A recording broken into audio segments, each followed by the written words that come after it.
Welcome to 1189, an online Bible commentary. My name is Tyler Marston, and today we're taking a look at Numbers chapter 12. In the last chapter, we started hearing stories of the people rebelling. They're not satisfied with God's deliverance, nor are they satisfied with Moses' leadership. And it's one thing for the people of Israel to feel this way. It's another for Moses' own brother and sister to feel this way. This story shows Miriam and Aaron beginning to rebel against Moses out of jealousy. They want his position as Israel's leader. They want the notoriety that he has. But God shows up, setting the record straight, proving that Moses, as humble and forgiving as he is actually the most qualified to lead Israel. That's why God has revealed himself to Moses. And the more we become like God's images, the more he will reveal himself to us, too.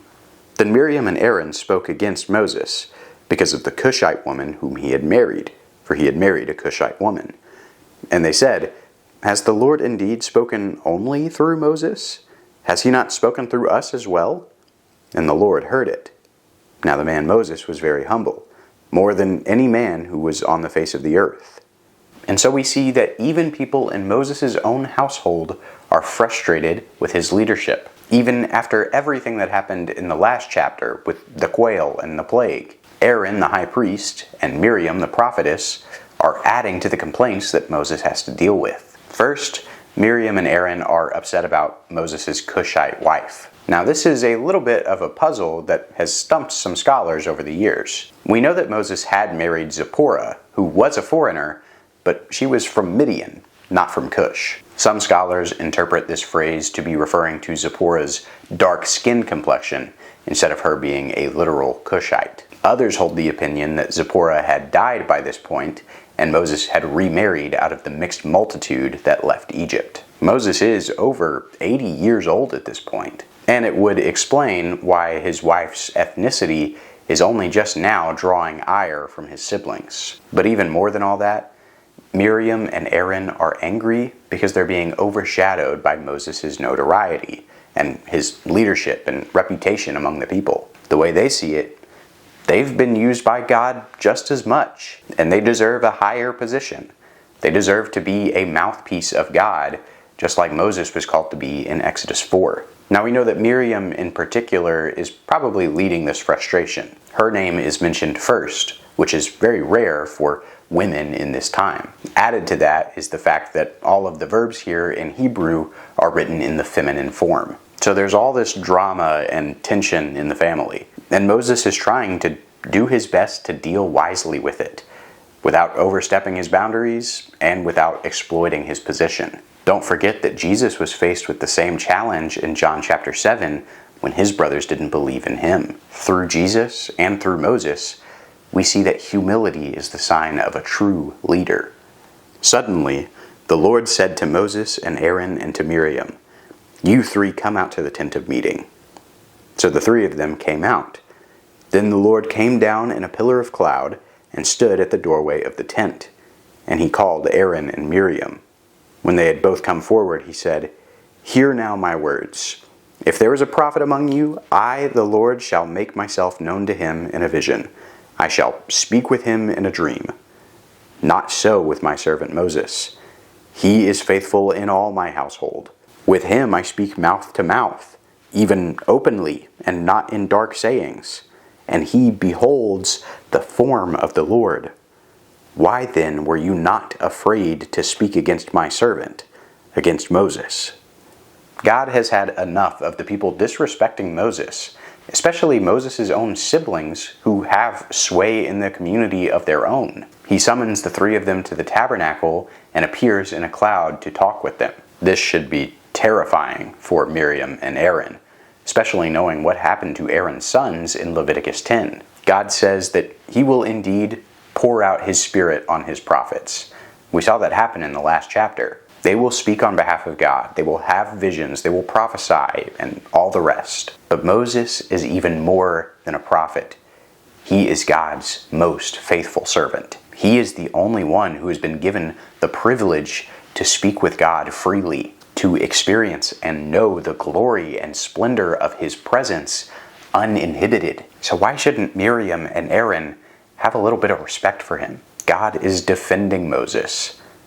And we should do the same whenever our pastors and our leaders come under baseless attacks. Now, that's not to say we shouldn't hold pastors accountable, right? Especially when there are serious and valid criticisms and claims. But we should also be sure that we are supporting them where they need it.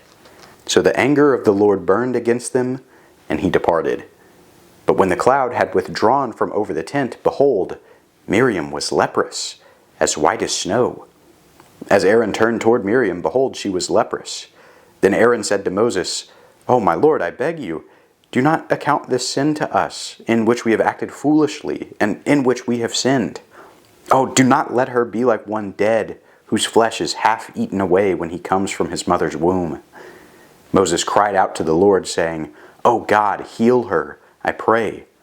God rebukes Miriam by sending a plague of leprosy on her. It's a bit ironic how the high priest's own sister is now affected with this disease that makes someone unclean and barred from entering the tabernacle. Aaron pleads with Moses to forgive their attempted coup, and Moses forgives, praying for the healing of the sister that betrayed him. It's similar to how in the last chapter, Moses prayed and put an end to the wildfires that were caused when the people were complaining about God and Moses' unjust leadership. And further, it shows Moses being prone to forgiveness and to humility, like when he pleaded on behalf of Israel in Exodus 32 and 33. Spending time with God has made Moses more like God. He is now the one being gracious, being slow to anger, showing loving kindness to thousands. He's becoming an image of God. But the Lord said to Moses, "If her father had but spit in her face, would she not bear her shame for 7 days? Let her be shut up for 7 days outside the camp, and afterward she may be received again." So Miriam was shut up outside the camp for 7 days, and the people did not move on until Miriam was received again. Afterward, however, the people moved out from Hazeroth and camped in the wilderness of Paran. Miriam isn't healed immediately. She has to face the shame of being exiled from the community for 7 days, just as Numbers 5 commanded be done with lepers. And she bears this punishment publicly so that the rest of Israel would know not to rebel against Moses either. If it happened to Moses' own sister, it could happen to anyone. And yet there's always grace.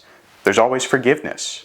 Miriam is welcomed back into the community after 7 days, after she's been healed of her leprosy. And the people continue to move, and they camp in the wilderness of Paran on their way to the Promised Land. In all, we see that Miriam and Aaron started to rebel against Moses because they weren't satisfied with the positions God had given them. Aaron was the high priest, called to lead the Levites and make sacrifices on behalf of the people. Miriam was a prophetess and a worship leader who had the honor of rescuing Israel's rescuer when he was only a helpless baby. But their craving for recognition, for notoriety, it becomes a stain on their resume. Comparatively, there's Moses.